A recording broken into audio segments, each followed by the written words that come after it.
Hello and welcome into the Knicks-Verse. My name is George, and if this is your first time here or you've been here before, please subscribe, hit that thumbs up button, and drop your comments. Love the comments. Also, turn on a notification bell so you are notified when I actually drop the videos, because it's kind of random in the summer.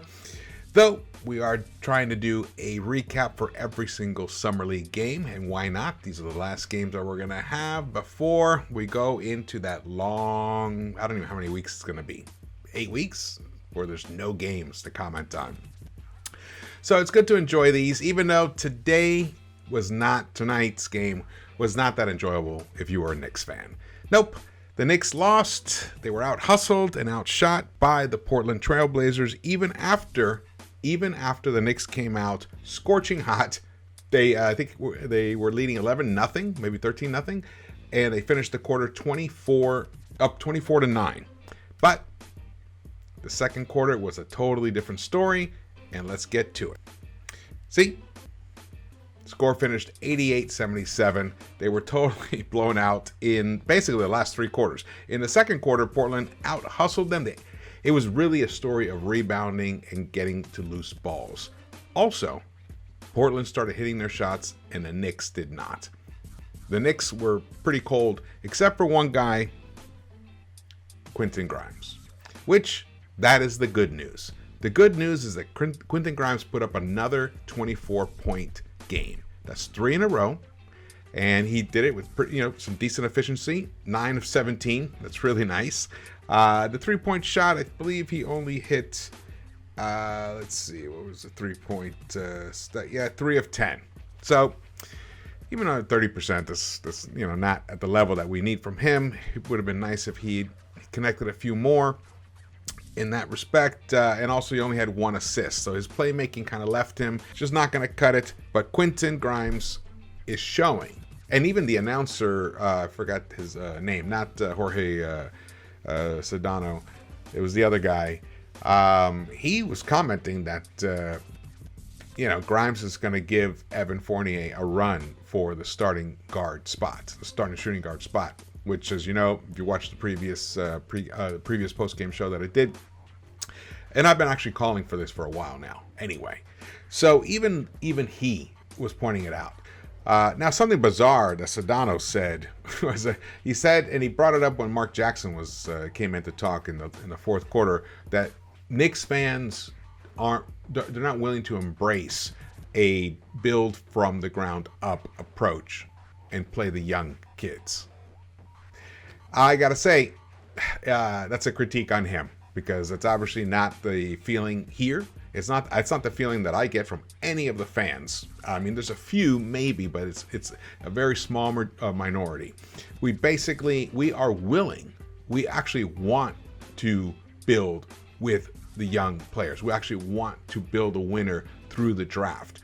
And then, when the right opportunity presents itself, of course, we will acquire we'll acquire a superstar if we can, and we're not going to pass up that opportunity. But we're not the impatient ones. It's totally wrong. It's the front office and the ESPN echo chamber that is putting out that false narrative. As you all know, we want the young kids to play. If the young kids have been playing all last year, who knows how much further along we would be at this point. So that was unfortunate that false, that false impression was being put out there to the rest of the NBA world about Knicks fans, because it's not true at all. All right, so here we go. As you can see, basically just reiterates what I was just talking about there. It was basically the Knicks got out-rebounded, 49-30. They got out-hustled to loose balls. It's a minus 19. That's really impossible to win in the NBA when you're out-rebounded by that much, even in a Summer League game. And that's really what led to the Portland Trail Blazers taking the lead by halftime. Let's see, what was by halftime, they were up, it wasn't that, actually, it was a pretty low-scoring game at halftime. It was 36-37. Portland came and took the lead by halftime. But that was the case in the other game as well. So I really expected the Knicks to come out strong in that third quarter. And they did, but they still ended up losing that third quarter by a point, 22-21. And then in the fourth quarter, just seemed like they had run out of gas. It was really the bench guys. If you look at the bench, I mean, really they only scored 3 buckets, the entire bench unit, the role players. 1 of 6, so 1 of 12, 2, 12, 3 of 17, 3 of 18 they shot. So that's when the game kind of went out of hand. Actually, if you look at the plus minus, it tells that story. The starting unit, though, Keels was a minus 7, and Hunt a minus 4, and McBride a minus 5. But Sims was a plus 1, and Grimes was only a minus 1. But when you look at the bench, minus 12, minus 14, minus 7. So that was it. That unit just didn't have it. They were totally out-hustled by the Portland Trail Blazers. And, kudos to them. They were missing Shaedon Sharpe, who I believe he has a slight shoulder tear or something, which is, unfortunate. The kid doesn't play at all year at Kentucky because of previous injuries. Then he finally gets to play. He played 1 game, I believe, and then the second game, he gets an injury. Or maybe it was even the first game. I can't even remember exactly. But so that's it was unfortunate because I wanted to see him out there. So you can see here, the Knicks shot 38.2% from the field, only 26.8% from the three-point line, and they put up 41 three-point attempts. Just not going to do it, and especially when you're getting out-hustled, and we only hit 50% of our free throws. So all around, not a good game for the Knicks. Disappointing that they didn't go 3-0. Disappointing that now maybe the possibility of them even getting that 6th game, I guess it would be the 5th game or 6th game, whatever.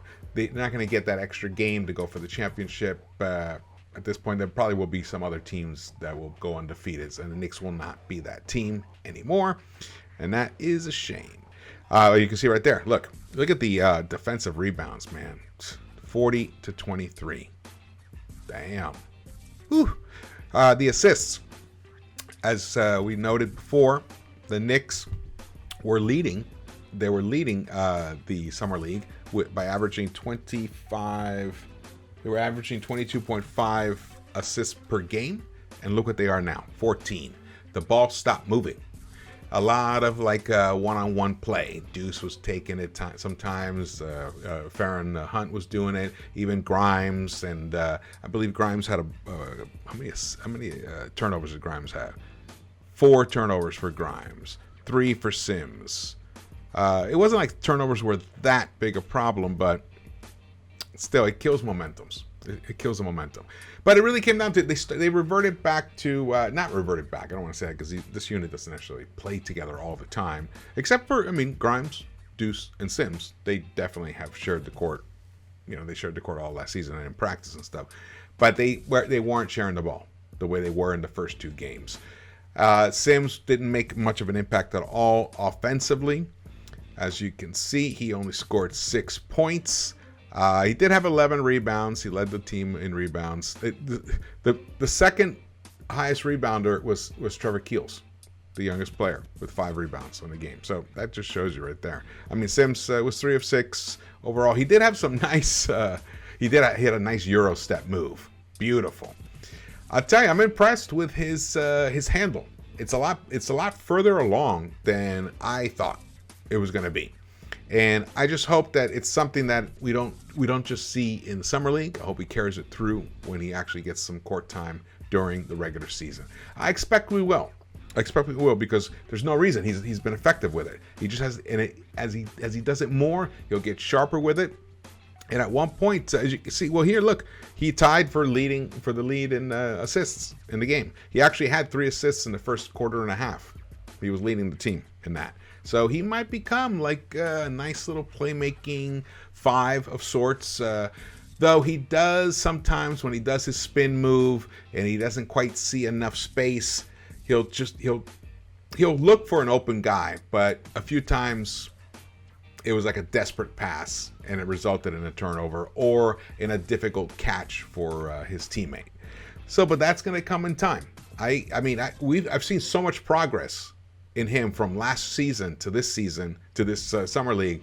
I expect that to continue. So I'm really excited about him. And even Deuce had some nice moments, but once again, this is something that Deuce, and this is this is the time for him to try these things, but often he'll drive into the paint and he won't make the decision early enough of what to do with the ball. When guys start closing out on him, he tends to get a little too deep, and because he doesn't have the height or the ability to elevate, he's often kind of like chucking over guys, or then he's trying to look for someone, look for an escape hatch, like to get the ball to somebody. And it's a little difficult for him, but also it's another thing that I expect to improve with him. Because he has some good instincts, and he made a couple of decent shots in the fourth quarter. He made some nice drives. Again, it was I wouldn't call it's not a good game for him, not a bad game for him, but you need more than that. You need more than that, especially when everyone else is struggling pretty much, except for but look, Sims was 3 of 6. Hunt was 5 of 10. So Hunt, Sims, and Grimes all combined to shoot over 50% combined. That's nice. When 3 of your 5 starters combined to shoot over 50%, usually you would win. But they were out hustled in loose balls, like I said before. But I'm loving what I'm seeing from Grimes. It's just something that it cannot be ignored anymore.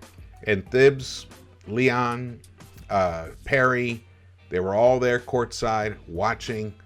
Even Rick Brunson was there watching this game.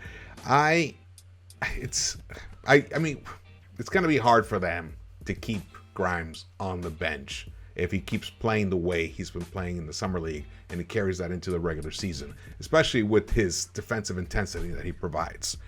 Because we just don't get that from Fournier, and I don't want to rehash that whole thing again, but it's just the reality of the situation. Now, wouldn't it be a beautiful surprise if Evan comes and just makes me eat my words, and he just becomes this, he's not going to be a defensive dynamo at all, but in the team structure, if he can actually adopt the defense on a string the way Thibs likes to play, at least competently enough, then that could keep Grimes on the bench. But I doubt it. I just doubt it. I just don't see that happening. I really don't. Knicks committed 21 fouls. Portland only 15. But look at the turnovers. Knicks only committed 12 turnovers. Portland committed 19, but most of those were in the first quarter. Not most of those, but they had, I think, about, I wish I knew the exact number, but I know they had an abundance of turnovers in that first quarter, and that's what they shut down. So I think they had even 9 turnovers in that first quarter. Maybe it was 7. Either way, they started protecting the ball, and it made life much more difficult for the Knicks to get anything going. In fact, there were hardly any fast breaks for the Knicks. I barely remember them out in the second half. And what else? What happened else with the Knicks? But look, the thing is, look at the free throws, man. 25 free throws for the Portland Trailblazers. Knicks only got 16. And on top of that, they only hit 8 of them. So that's a bad disparity.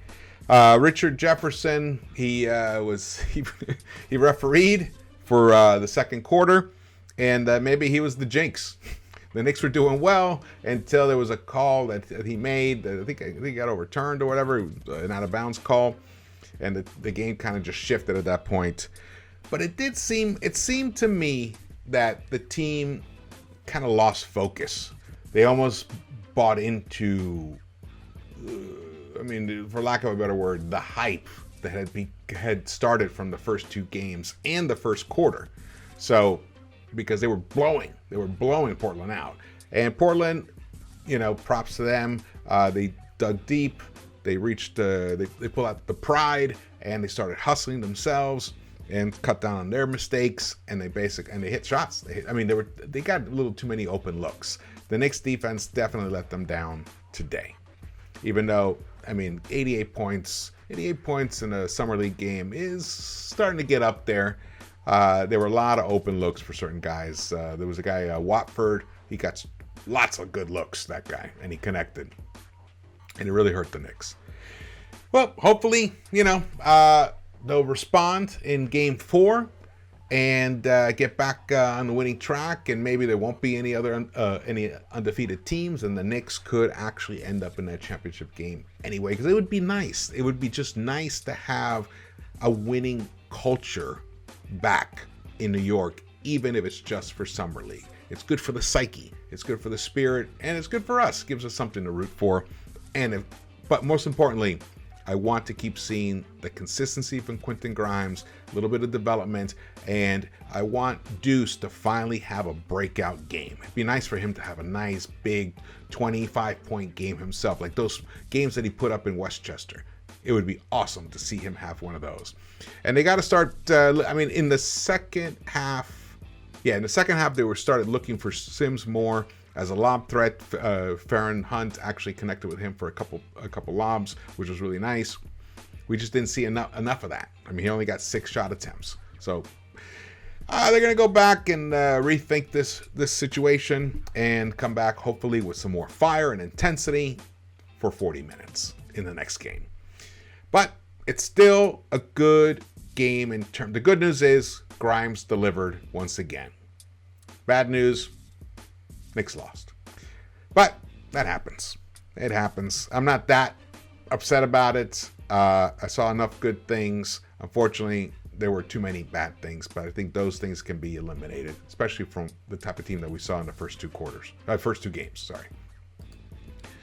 All right, well, thank you for watching this. Again, please subscribe if you haven't yet. My name is George, and also follow me on Twitter at Knicks-Verse. I tweet during games, and we have some fun there. So, thumbs ups, drop your comments. Want to hear your feelings about this game, and I will see you around the Knicks-Verse.